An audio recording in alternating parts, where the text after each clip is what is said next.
We're all assembled. Thank you for joining us for the Rules Committee meeting of Monday, June 2nd. We have a quorum. I'm going to call the meeting to order. And do we have citizen comment? Is anyone signed up? Ilda, can you do me a favor, please, and just check out there and see if anybody signed up? I don't think so. Sue, you didn't sign up? Okay, all right, we have no citizen comment tonight. So the next item is approval of the minutes of the regular meeting of May 5th, 2014. Move approval. All those in favor, please say. Next is, at the last meeting, we had a discussion of the employees of elected officials, and the staff has provided us with a memo with respect to that, and I wanted to see if we have any comment or any other questions to follow up on this.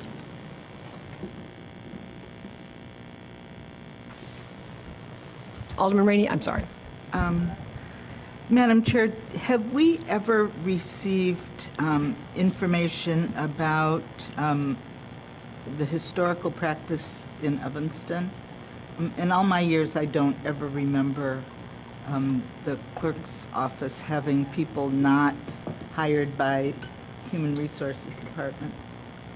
I don't believe we have received that. Do we, Mr. Farrar, would you happen to know whether? I mean, now we know what everybody else has been doing. Mm-hmm. Yes, Madam Chair, members of the committee, Grant for our Corporation Counsel. With respect to that, there is nothing in the law department's files that speaks to what the hiring practices or processes or procedures in the clerk's office has been over the past decades. And in terms of trying to find out what the past practice is, we weren't able to find anything from any other sources. I think that in response to some of the questions that were articulated on past practices, the city manager and I were sort of coming into this issue from 2008 onwards. There's certainly nothing that's in writing that expressly lays out any of the practices or procedures other than what's in the one code section which we furnished to the committee. Mm-hmm. Okay. Alderman Rainey? Well, I mean, we know that there are several former city clerks who are available to talk to us. Have we talked to any of them? We have not been, the staff wasn't directed to go to that third level. Well, I'd like to do that because I feel uncomfortable with the current practice. And just because it doesn't say in the law department journal, Human Resources hires the clerks in the city clerk's office. I don't think that means that that's not what happened. We're ready to take whatever direction the committee furnishes to staff and follow up accordingly. Well, And Human Resources has to have information about, postings and who was hired before 2008, don't we? Well, they do, but I don't know. We'll just have to do that further part of follow-up. Okay, thanks. Right. Mary Morris and Chris Davis still live in Evanston. They were the two prior city clerks. Mm-hmm. That I know of. Right. Alderman Holmes? Now that there's no longer the township, would that have any effect as well on the clerk's office? There is no specific effect per se with respect to the dissolution documents that were approved by the now defunct board and the current council. There was a pretty much hand-in-glove seamless transition of all duties. The only issue that we've discussed in prior memorandums furnished to the committee was that under the township code specifically laid out appointments of deputy clerks and reposed it with the town clerk. So we've been, that may, I think, in our analysis of this issue, I think that might have informed what has been going on recently in the city clerk's office. It's not dispositive, but it's something that may have just, been a germination idea that's sort of pollinated the rest of the discussion and the rest of the process. So that issue is essentially wound up with the dissolution of the township. All right. So if we could get additional information from as many possible prior clerks, that would be helpful. All right. Very well. Okay. Thank you. So we'll keep this matter on the agenda for the next Rules Committee. All right, the next item is the City Council's participation in the 4th of July parade. We have a memo with, and Ilda, would you like to speak to the memo for us?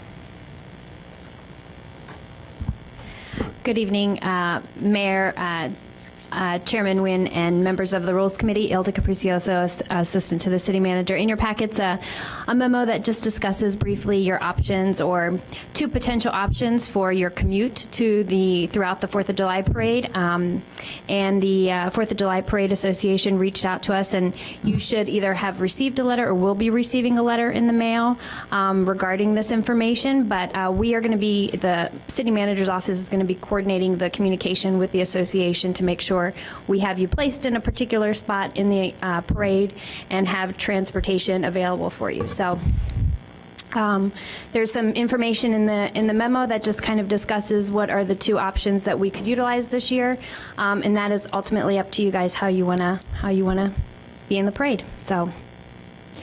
All right, I have a couple lights. Alderman Rainey, did you want to have a question? Did you have a comment?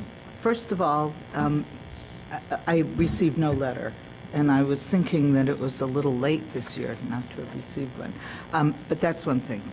The second thing is I've always walked in the parade, so I don't have any issues with walking in the parade. Some people can't walk or don't walk. So, but the primary issue that I have and what would keep me from participating this year is having to stand in the location where we congregate for 2 hours, an hour and a half before stepping off. It's 80 to 90 to 100 degrees. It is just wrong to have people do that. I know the mayor sometimes steps off first, right? Because you go to the reviewing stand, Madam Mayor? No, No. I don't. You I had go to- whenever they tell me, Well, which varies. okay. So anyway, we're way back, and I just think that I would like that fixed. Could I ask a question of Yeah. clarification? Do you mean prior to the parade starting, or once you've completed the mile walk? We're supposed to congregate. We're supposed Okay. to stage in our location. We Okay. get numbers, and like you're 32. So if the 8th Ward alderman is 32, that can mean a 2-hour wait before stepping off. And so you're someplace down Central Street. And that just, I don't know, that gets a little old after a while. So, and I also think that the aldermen ought to be all together. And what we've done in the past is we've just gotten together, right? Whether we're on the list to be together or not. And, so. Alderman Tandem. Thank you, Madam Chair.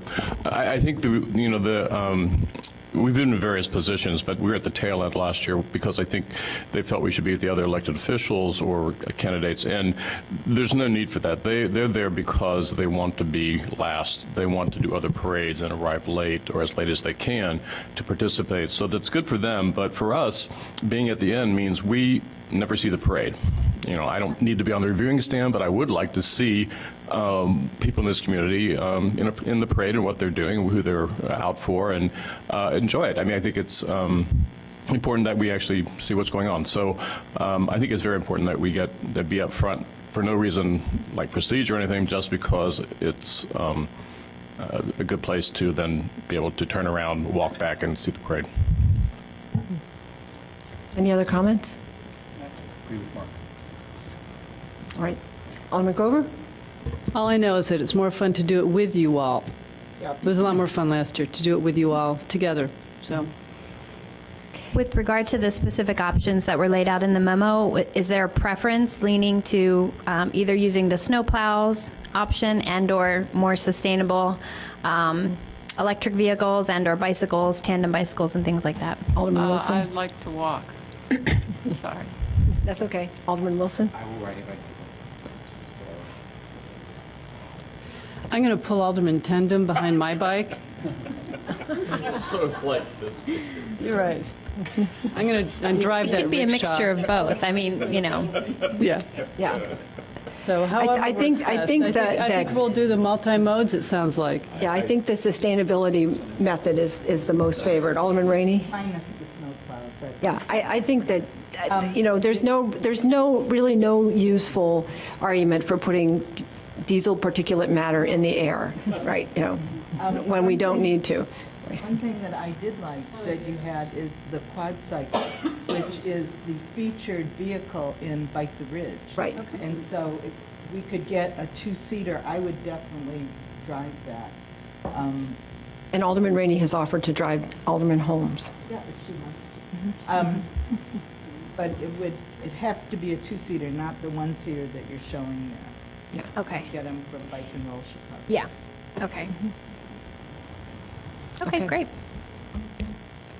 That's it. Ready to go? All right, any other comments? All right, thank you very much. Okay. Do we have any new business? Does anyone have any issues they'd like to raise? No? All right. Yes, Alderman Holmes. I just would like to remind you all that tomorrow is June 3rd. Evaluations are due. Thank you. Thank you. All right. Anything else? Evaluations, you can submit them by typing in the document itself and then emailing to DAR or writing in, handwriting into a printed out version. Either way. Yep. Do we have a motion to adjourn? Second? All those in favor? Aye. Thank you, we're adjourned.